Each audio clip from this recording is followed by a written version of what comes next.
Justiça é um conceito que percorre todas as páginas da Bíblia Sagrada.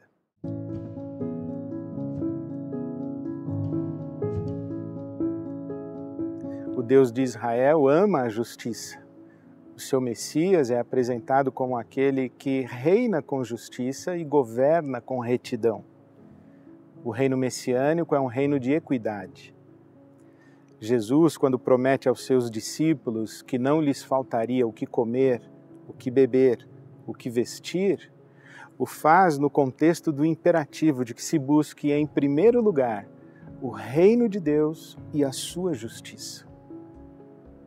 O teólogo Harold Segura propõe que a justiça do reino de Deus seja compreendida em pelo menos 4 dimensões: a justiça retributiva, a justiça distributiva, a justiça restauradora e a justiça reparadora.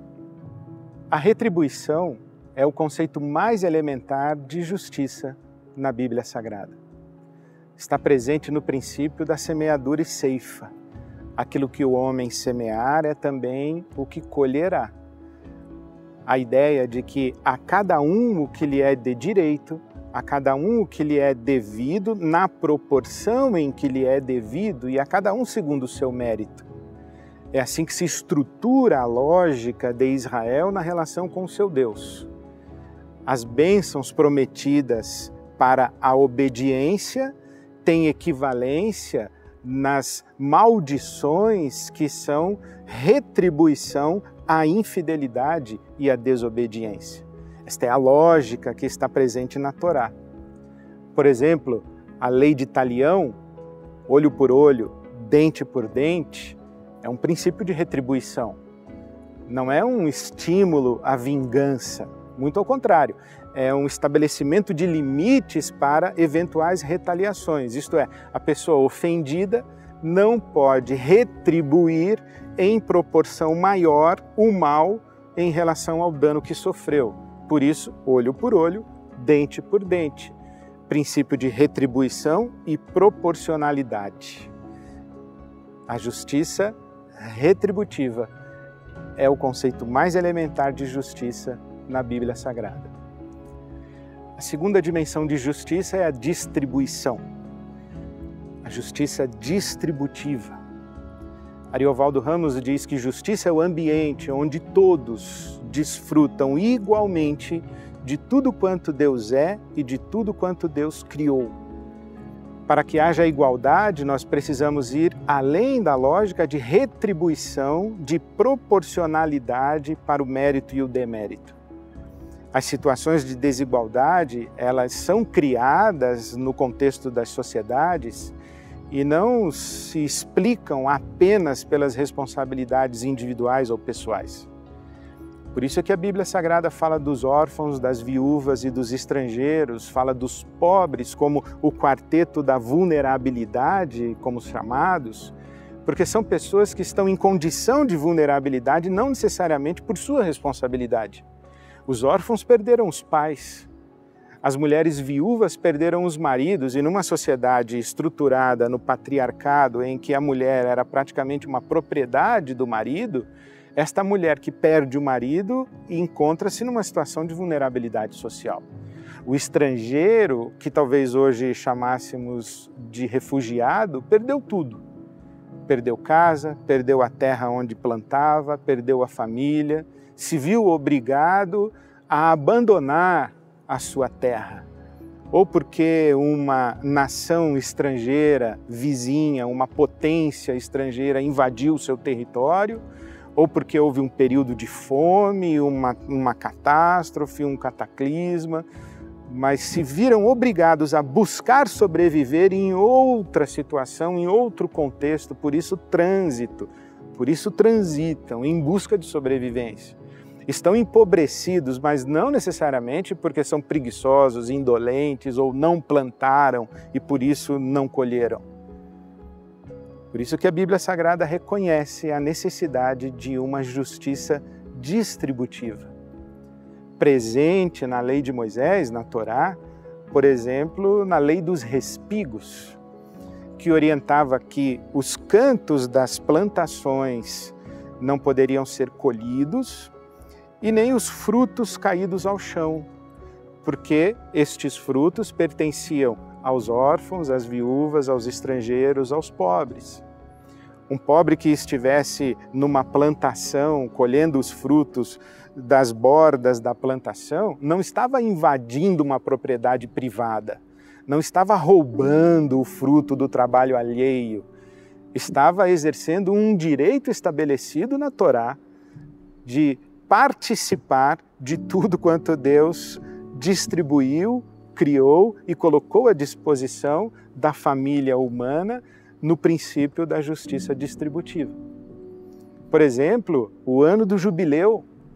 A cada 50 anos, os escravos eram postos em liberdade, as dívidas eram quitadas e canceladas, as terras que haviam sido entregues e confiscadas para pagamentos de dívidas eram devolvidas aos seus proprietários originais. E isso fazia com que a sociedade se reequilibrasse, que as relações de desigualdade fossem se ajustando. Essa é a ideia de justiça distributiva, que vai além da lógica de mérito, de distribuição conforme retribuição por proporcionalidade. Muito provavelmente, na boca de Jesus, a justiça distributiva encontrou um lugar de muita eloquência na parábola dos trabalhadores da vinha. Jesus conta que um homem saiu para contratar trabalhadores para a sua vinha e saiu logo cedo e contratou alguns. Às 9 horas da manhã voltou e contratou outros trabalhadores. Ao meio-dia, às 3 da tarde e também às 5 da tarde. Ao final do dia, no pôr do sol, aquele homem foi pagar o salário dos trabalhadores.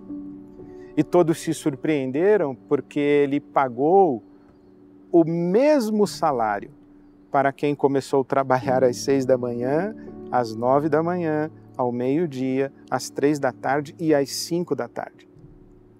Isso fere radicalmente o nosso senso de justiça retributiva. Mérito, proporcionalidade, avaliação de homem-hora, produtividade, remuneração do trabalho. E é claro que os trabalhadores disseram, isso não é justo. Sim, não é justo no princípio de justiça retributiva, mas é justo no princípio de justiça distributiva. Porque a vida humana não pode ser submetida à lógica de cálculo de mérito para que sobreviva, e para que sobreviva com dignidade. Uma sociedade que remunera os seus trabalhadores apenas na proporção daquilo que conseguem plantar e colher, é uma sociedade que a longo prazo gera morte, gera desigualdade e gera morte. Em nenhum momento a Bíblia Sagrada disse, e Jesus não disse, que aquele homem que foi contratado para o trabalho ao meio-dia não estava lá às 6 da manhã. Não está dito na parábola que os trabalhadores que foram contratados às 3 horas da tarde não estavam lá também às 6 horas da manhã, às 9 horas da manhã. Diz apenas que eles não foram contratados.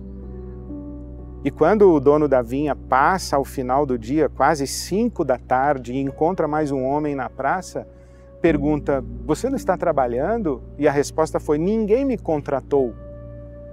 A resposta foi, eu gostaria de trabalhar. Eu estava aqui esperando a oportunidade de trabalhar. Eu quero trabalhar, mas não tive oportunidade de trabalhar. Então foi contratado e recebeu ao final do dia o salário equivalente a um dia de trabalho, não importando se trabalhou das 3 às 6, das 5 às 6, do meio-dia às 6. Não é justo? Não é justo no princípio da justiça retributiva, mas é justo no princípio da justiça distributiva. Imagine que aquele homem, dono da vinha, pagasse a proporção do trabalho. O salário do trabalhador era equivalente a um dia de trabalho. era o suficiente para um dia de vida, para sobrevivência digna para um dia, 1 denário. Se ele recebe menos do que o suficiente para um dia, bom, ele vai passar fome. Ele, a família dele. E ele não vai passar fome apenas um dia, ele vai passar fome 2 dias, 3 dias. Ele vai morrer de fome. A médio e longo prazo ele morre de fome. A sociedade meritocrática que submete a vida humana à lógica de proporcionalidade de mérito gera morte, gera desigualdade. É isso que nós vemos no mundo de hoje. Um mundo com riqueza suficiente para que todos tenham vida digna, mas riqueza concentrada, riqueza mal distribuída, riqueza acumulada, uns com tanto, outros com tão pouco e ainda outros com nada. A justiça do reino de Deus, ela vai além do mérito, da retribuição proporcional. A justiça do reino de Deus é atenta à condição de vulnerabilidade do ser humano, especialmente aquele ser humano que nessa condição está, não por responsabilidade sua. De vez em quando eu ouço algumas pessoas dizendo: eu tenho o que tenho porque eu trabalhei muito. E eu fico pensando, quantas pessoas no nosso país, quantas pessoas na nossa América Latina trabalham muito mais do que esses tais e tem quase nada? Nós precisamos repensar os nossos conceitos de justiça. A Bíblia nos oferece pistas: justiça retributiva, justiça distributiva. No próximo episódio, eu falo de outras 2 dimensões da justiça: a justiça restauradora e a justiça reparadora. Porque justiça é um conceito que percorre todas as páginas da Bíblia Sagrada. E quem anda com Jesus busca, em primeiro lugar, o reino de Deus e a sua justiça.